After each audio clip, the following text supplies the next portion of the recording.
Dok Matt wat praat, ons was so bevoorreg om reën op reën te kry.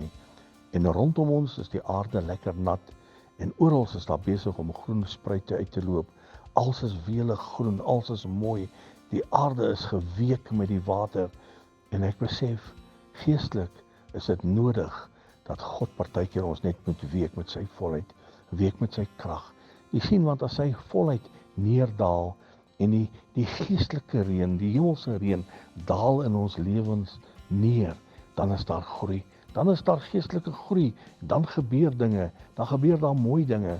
En ek wil jy bemoedig, laat die gees van God toe om jou bietjie te benat. Laat die gees van God toe om bietjie te reën op jou. Laat die gees van God toe om jou te deurweek. En ek kan jou verseker, daar gaan geweldig groei wees in alle opsigte in jou lewe.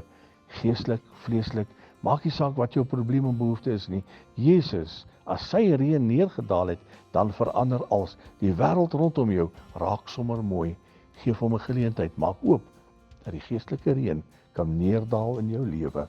Herlewingsgroete.